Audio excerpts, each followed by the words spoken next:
I welcome you all in this ceremony. India's economy is best known for its information technology and business processing outsourcing industries. The country also ranks second worldwide in farm output and 12th in the world in terms of nominal factory output. These industries have propelled the country's economy to become the third largest in the base of purchasing power parity. Now the country has a dynamic young population and it also has one of the fastest growing workforces in the world. India offers a positive demographics with youthful, educated and growing workforce, also with world recognized higher education system. We are so glad to be joined by the Ecuador Ambassador to India, His Excellency Mr. Hector Kluva Jacob. We welcome you, sir. I also welcome all the dignitaries on the dais. First, we would formally like to welcome Excellency. I would request the formal welcome of Excellency with bouquet and the shawl. I request Mr. Sarvanan to present the bouquet and Dr. Asif Iqbal to please welcome Ambassador with the shawl.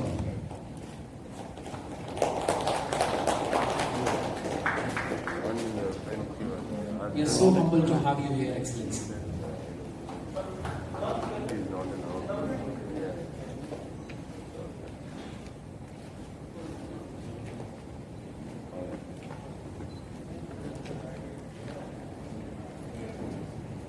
In fact, we are so glad to have the spouse of His Excellency to be present here. Ms. Maria, we welcome you here. We welcome you, ma'am.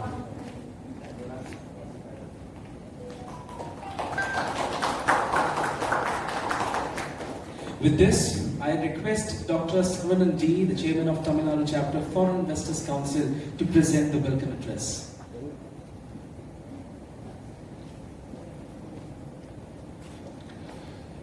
Good evening. Your Excellency Mr. Hector, the Ambassador of Ecuador, President of Indian Economic Trade Organization, Mr. Ash, Director of AACC, Mr. R. Kannan, Dr. Shankar, Trade Commissioner of Ethiopia, Mr. Ramakrishnan Kamasa, and Radhakrishnan, Trade Commissioner of Namibia. Delights of Tamil Nadu, it is a great pleasure for me to welcome you for the launch of Foreign Investor Council in Tamil Nadu this evening. We have worked very aggressively to make Tamil Nadu and Hills and a simple place to do business. We believe that this is a necessary for improving the lives of ordinary citizens in the state. We are also committed to take this direction at the district and city level. States are moving hand in hand with the federal government in the task in the spirit of cooperative and competitive federalism. One of the biggest challenges in Tamil Nadu today is to productively employ the youth. For meeting this challenge, we need to provide a huge push to manufacturing, which has stagnated at around 16% of GDP for several decades. The share must reach around 25% in short and medium term. We are working on all fronts to make Tamil Nadu global manufacturing hub. To achieve the objective, apart from vigorous exercise for doing business, we have fast track approvals and clearance for industry and infrastructure. Infrastructure is another big challenge for India. We are keen to build federal, physical and social infrastructure through self-imposed discipline and financial management. We have been able to allow more resources for infrastructure in these sectors. The academics like Digital India and Skill India are designed to prepare the people to take part in the process, and the FIC will allocate itself along with Latin Federation of India and AACC to collaborate and invite mechanism to promote foreign investment through this program. India is on the threshold of big IT innovation. Energy efficiency, water recycling, waste of energy, clean and India, and river cleaning are among those initiatives. These initiatives provide additional events for investment in modern technology and human resources. Our state of the vibrant youth and rising middle class. There is a huge domestic market in India. I was traveling with my wife to Ecuador, so I took the medicines with me. And these two ladies and the mother came to pick up the medicines, and say thank you to me because I took the medicines with me. So I took the medicines, I gave them the medicines to these ladies, and I took the medicine for 3 months. And these ladies, I said to these ladies, the cost of this medicine is $270. And they say, from $1,200 to $270 is a lot of money. We're going to save a little bit less than $1,000. But, it's, they receive the medicines and they are very grateful. And they start to check the medicine and say, Hector, something is wrong here. I'm receiving too much medicines. Maybe the grams, maybe something is wrong, and they were checking the medicines and say, there are too many medicines, right? There are too many medicines for one. And then I because I didn't tell that I bought the medicine for 3 months. So yes, because there are too many medicines, because these medicines is $270 as a treatment for 3 months. From $90, from $1,200 to $90. So one of these ladies started to cry. And they say, she said, the miracles exist. Because this is a miracle. My family, my sister, she gets an income from $1,000. I have one income of $1,000.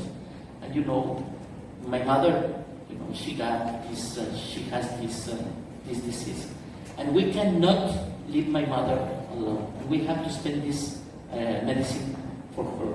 But I'm spending $1,200. I'm sorry, $600 per each.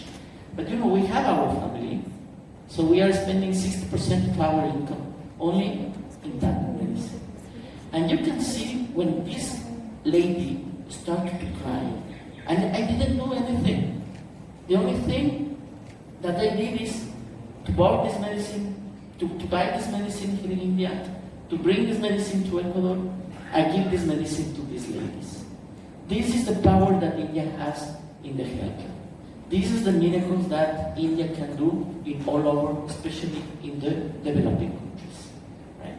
And then you have all these IT, you have all these many things. But today, I'm really the lead believer of Ayurveda and yoga and meditation. Especially my wife, I don't know where is she. She's around here. She practices Vipassana meditation, and she's my guru. But I am not a good student. I am not so good a student. But normally I practice Ayurveda, and we don't use allopathic medicine. We try to use Ayurveda medicines all the time. And when Dr. Iqbal and Mahida told me, there is one very good doctor, very famous doctor, right? And he is doing a very good job because he's mixing acupuncture with Ayurveda. I said, oh my gosh, that's really, really nice, Dr. Shankar. And I said, this is the thing that we need also in our country. We need new things. We need new options. We need new ideas because we need to become more innovative. We cannot follow the steps as before, right? The world has changed now. The post-COVID-19 is not the world as before. We need to create a new world where the happiness, where the love, where the cooperation between us needs to become the big core of our world. Thank you so much. Thank you, Excellency, so much. Opening the Tamil Nadu chapter here in Chennai.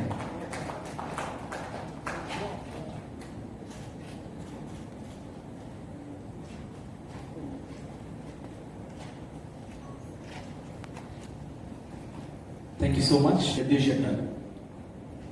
So, I just want to again tell you about the origin of the Foreign Investors Council. It was purely an idea of Dr. Asif Iqbal. So, he was from long back, he was telling that small-time foreign investors are not getting encouragement in other nations.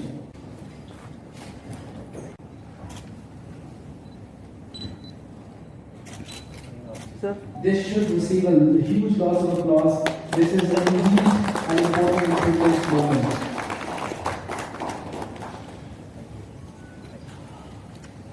In a conference for tourism. And I can tell you one thing, tourism here in India, you shouldn't have a problem. Because you have 1.4 million people here. And many of these people, they travel all the year.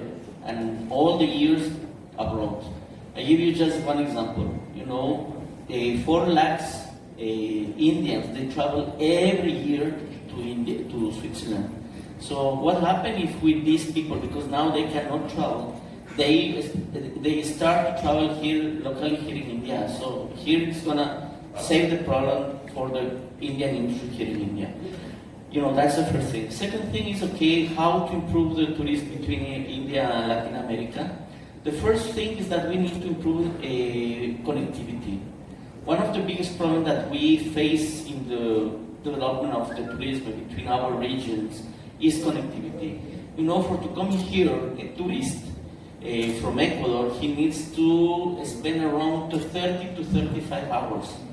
From the beginning to the end is 30-35 hours. It's too far. So if we can have a direct flight, maybe it can be Delhi, Mumbai, Chennai, to a hub in Latin America, can be Panama, Mexico City. If we can start to improve the connectivity, it's gonna help a lot. That's the first thing. The second thing is that, the short-term stays or the short-term tourism, I think, to recover is gonna take some time. But it's like, I was thinking now with I'm thinking, is we need to start to develop a different kind of tourism. Many people, many doctors, they should come here and to learn acupuncture here locally in India, in Chennai, right? Because many of the doctors that they want to learn acupuncture, they have to go to China. So now is a big opportunity and a huge opportunity for develop this new industry. Is like acupuncture / Ayurveda. And these doctors in Ecuador, they should come here to Chennai and learn with Dr. Shankar with his clinic. In this is acupuncture school. So we need to start to develop new kind of tourism. Because normally, the old tourism, it needs to change for all. We need to develop, we need to become more creative. We need to start to do more long-term stays between our tourists. So maybe some people, they are coming here to get a diploma in Ayurveda, in yoga, in meditation, in acupuncture. We have to open our mind and we need to start again and restart to rethink to develop a new tourism. So that's, I think I answered your question. Thanks so much. Thank you so much. Any other That you can develop in Latin America. It depends on the country. If you want to develop textiles, I can tell you that Ecuador is not going to be a good opportunity for the textile sector. But of course, you need to research about this sector.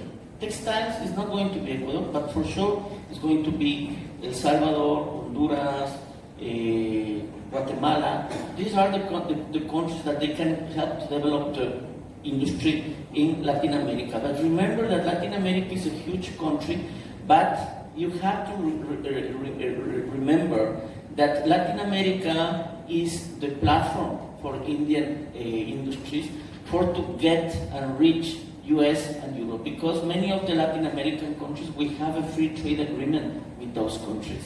So it's not like a home that you need to see. Every country has his own possibilities, his own strengths.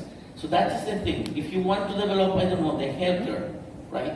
In Ecuador, we are developing, we are planning a healthcare city, right? It's a healthcare city not only for the Ecuadorians or Latins. This healthcare city is going to be there for also US Americans, for Europeans, because the cost of the medicines in all over the world are extremely expensive. So what is the country that can offer good solutions for all the countries is India.